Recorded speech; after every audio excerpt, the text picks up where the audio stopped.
Hey guys, welcome to Baking and Books. My name is Lexi and I'm an amateur baker who loves to read. So each week I post videos of myself attempting to bake something new while also talking about a book that I have recently read or just really love.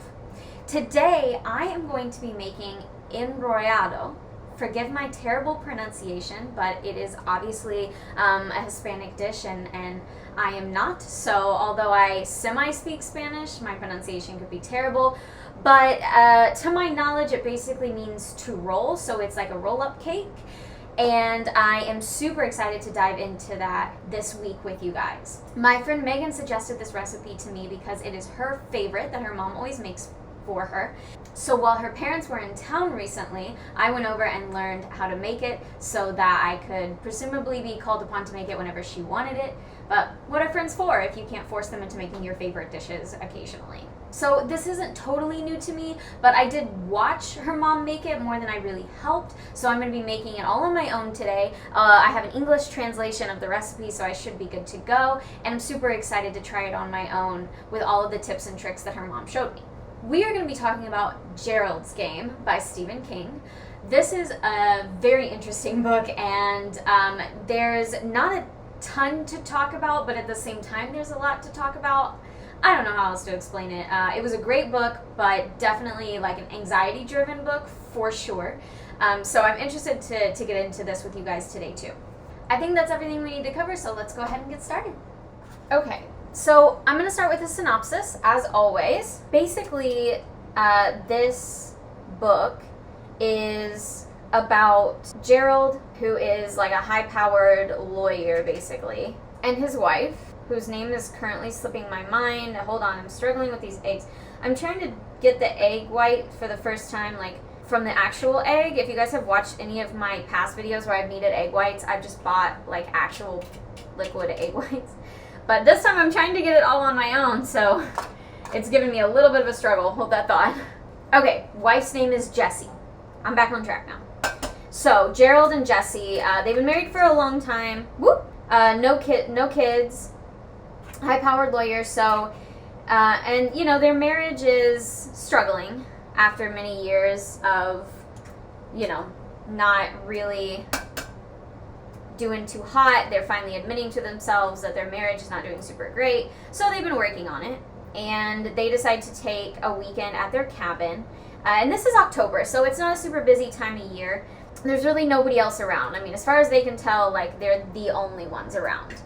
So they head up to the cabin, and unfortunately for Jessie, Gerald has started a new thing when it comes to sex, where he wants to have her be handcuffed. Now, Jessie's not a huge fan of this, but she typically tries for him anyway, because, you know, she's trying to be a good, doting wife.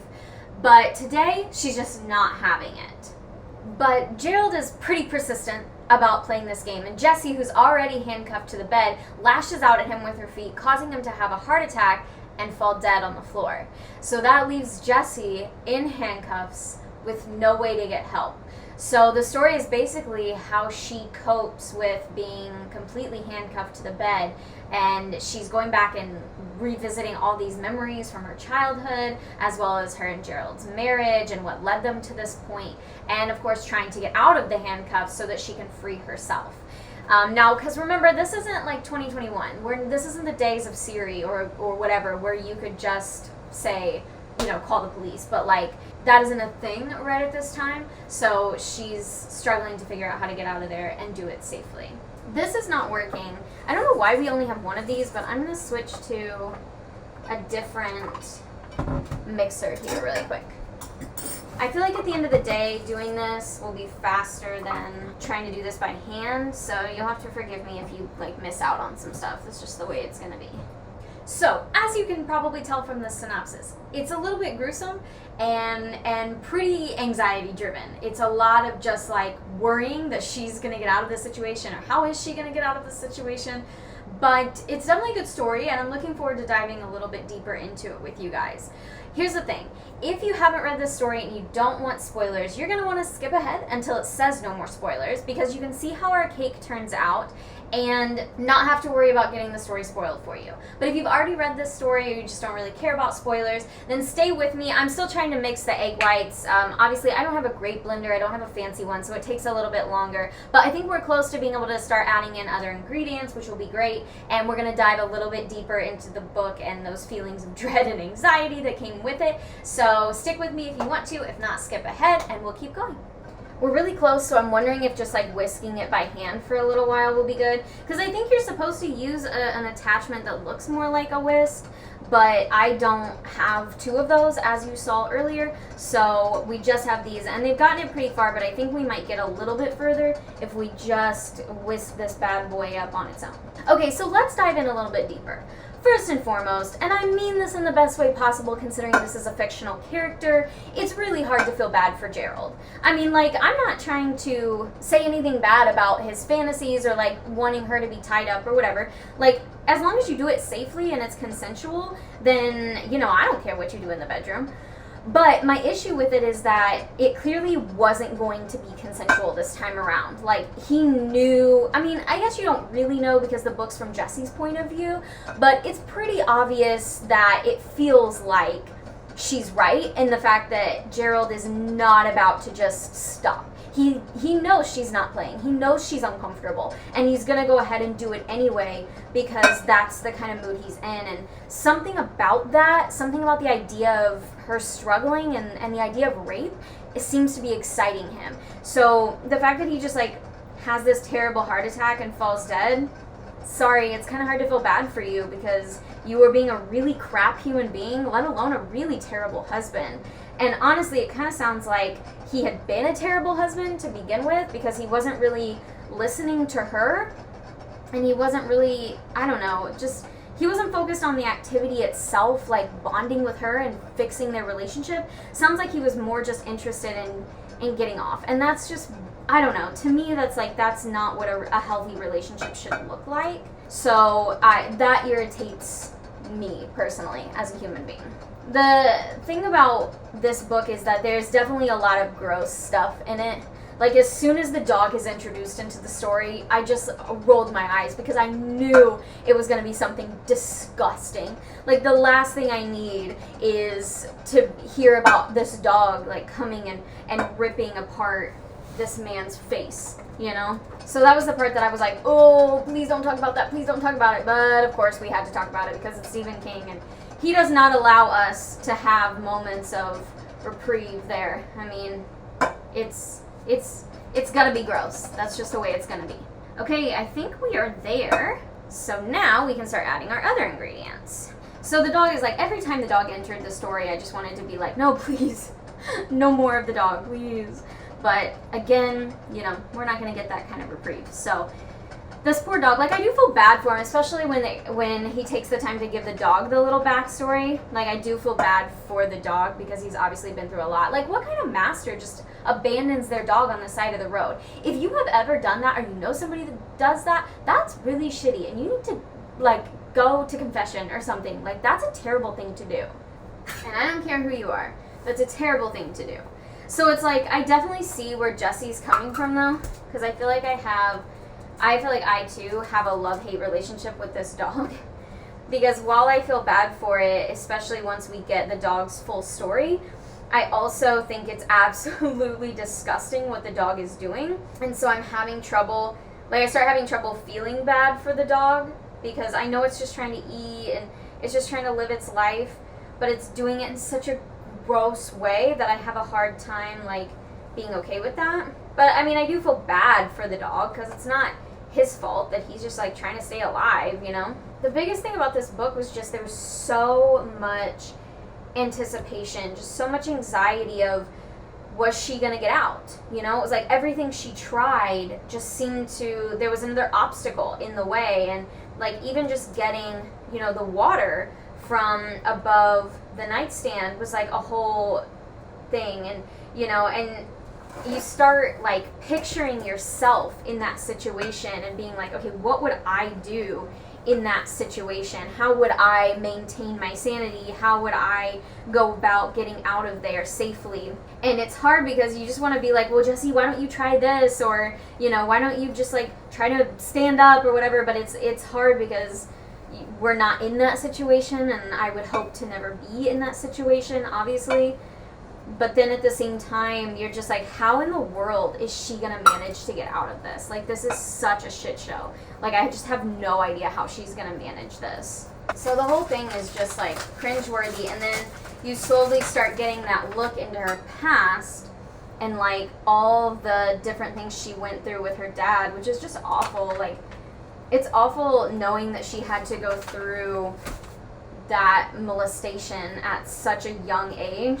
And then the fact that, like, she still to this day feels like she can't really say anything about it because, you know, she feels like her mom may not believe her, or that, you know, other people may not believe her, or that she was asking for it, or whatever. Like, it's such a sad thing. And I think it goes back to the way that a lot of people in those situations feel. Like, you know, there's always the argument of, well, why didn't they come forward? And it's like, well, because they get these fears stuck in their head, and Jesse's dad definitely does that to her. You know, he makes her feel like her mom is going to be mad, and that everybody's going to be mad, and that their whole family is going to be ruined, and everything, and that it's all going to be Jesse's fault, and that everybody's going to be mad at Jesse for it.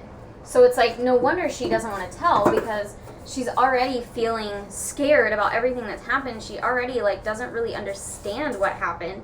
And then on top of that, she feels like that, you know, everybody will blame her, and her dad is not making the situation any better because, of course, he knows what he did was wrong. So he's trying to, you know, push this off on Jesse to make sure that Jesse doesn't, you know, rat him out, basically. Just such a shitty thing to do. I've just never understood. I mean, I know that I don't have kids yet, but I just don't understand the idea of a parent, whether it be a mother or a father, feeling some sort of way about their kids. Like, I just find that to be disgusting. I don't know. I just don't get that. Like, those are children. And it's weird to me that some people feel that way. And yes, if you feel that way, I am calling you out because it's gross. Go date adults. You're an adult. So, anyway, sorry for that, like, sad little segue, but that's where we're at in life right now. Okay. I think we are about ready to put this in the little tray and get going with the baking. Okay, now I'm technically supposed to be using wax paper. The problem is I forgot to buy some. So I do have parchment paper, and I'm hoping that will be okay. Because my next step is to put this in the parchment paper and then put it in the oven. Okay, so our cake is about to come out of the oven. I put a wet towel down so that I can transfer the parchment paper with the cake in it right over to the towel. And while I pour the condensed milk in the middle, it will help cool everything down so that I can roll it up right away and not, you know, kill myself. So that's what we're doing, and our cake is ready.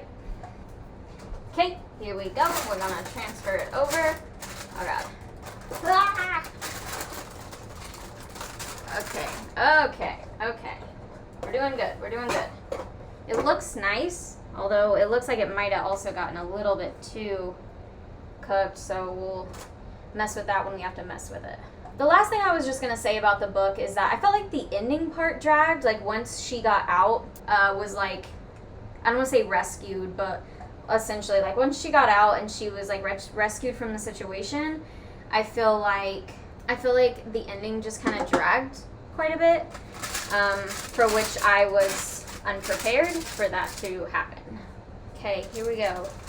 But yeah, I just felt like it just dragged quite a bit, and I wanted to hear the story. Like, I wanted to hear, you know, everything that happened to her after she got out. But it was just like, I also wanted us to keep moving, you know, like I wanted us to keep on going and not have to, like, stop and hear every single little thing. I don't know, like, I'm contradicting myself, I know, because the thing is, like, I did want to hear every little single thing. Like, I wanted to hear what happened and, like, how she, you know, got rescued and, like, how everything worked out. But I also felt like, I don't know, there was just something about the way that it was being told that I just felt like wasn't exactly what I personally was going for. Like, I wanted the ending to be as exciting as the start of it, and I felt like that wasn't really the case. Okay, that was pretty smooth. I hope that you could see all of that. All right, now I'm supposed to wrap it up. I'm pretty sure I'm not supposed to be using plastic wrap to do this, but it's what I've got. So, you know what? You win some, you lose some. So here we go. We're gonna put her over here and wrap her up so that the basically just so that the condensed milk can, like, continue to soak into it, I think is the goal. Okay, we're gonna pop that there. You can also pop it in the fridge, but I want to try a piece warm, so that's what we're gonna do. And look, easy cleanup, because you can just take the wet towel you were using and just kind of get the rest of the stuff, and there you go. Okay, if you left because of spoilers, go ahead and come back and join us. We're done with spoilers. Our cake went together, all the ingredients went together. It went into the oven for about 10 minutes until it was lovely and golden, and then I rolled it up. I'm afraid to pick it up, so we'll worry about that in a minute. But basically right now it is sitting and it is soaking up the condensed milk that's inside of it, and kind of getting a little bit more of that sweet flavor in there. And then we'll be able to cut it up and it'll be like a cute little roll, or so I hope. I'm actually pretty pleased because I feel like it did a pretty good job. I have like this tear here that I'm not super happy with, but nothing's spilling out of it, so maybe it's not a very big tear. We might be okay. Okay, I think we're ready here, so we're going to unwrap it and we are going to cut it up. Well, first, before I cut it, I'll bring it to you so you can see it. Sort of looks like a giant omelet. Like, that's what it kind of reminds me of. Like, just like a really giant omelet, but it's got yummy goodness inside instead of like real food. Okay, let's see. Okay, I'm just gonna cut a small piece. Oh, it's so cute. Okay, so let me show you the inside. I'm gonna try to hold it in place there so it doesn't fall, but you can still see like it's got like that circular thing going on in there where all the condensed milk was supposed to be. So let's try it. I had it the other night, so I should know what it tastes like. This is it, folks. This stuff is so good. I think it turned out exactly how it's supposed to. I know my friend said you can use extra condensed milk to kind of like drizzle on top. I think I had a little bit left, but the can, like, it was filled right to the top. As soon as I opened it with the can opener, it like exploded all over the place. So once I filled the inside of the cake and rolled it up, I was done with the condensed milk. But you can. You can also, like I said earlier, pop it into the fridge and let it cool for a while, and then you can eat it cold. I haven't tried that before, but maybe I'll try that next time. I'm extremely pleased with the way that this turned out. I feel like it looks really nice, and it's got a good look to it, and it tastes really good. So I feel like this was a huge success, and I'm very proud of myself. I would definitely recommend this book, but before you go into this book, you have to realize it's definitely PG-13 going on R. I mean, if we rated books, that's definitely what I would say. I don't typically like the idea of censoring books. Like, I think, you know, anybody should be able to read any book because they're books, and that's what's so wonderful about them, is that they're stories for everybody. But I do just want to give like a quick heads up. This book is very anxiety driven, and it is gruesome and pretty sexualized. So just before you go into it, just know that that's what you're getting into. It's not a nice story. It's definitely one of Stephen King's more difficult stories to get through. So just know that before you go into it. But if you're a Stephen King fan, or you're just willing to dive into that gruesome world of horror, this is definitely a good book for that. If you have any other book recommendations, I would love to hear them. I'm always willing to read something new. And please don't forget to try to shop local when you're looking for books, or you can just rent from your local library.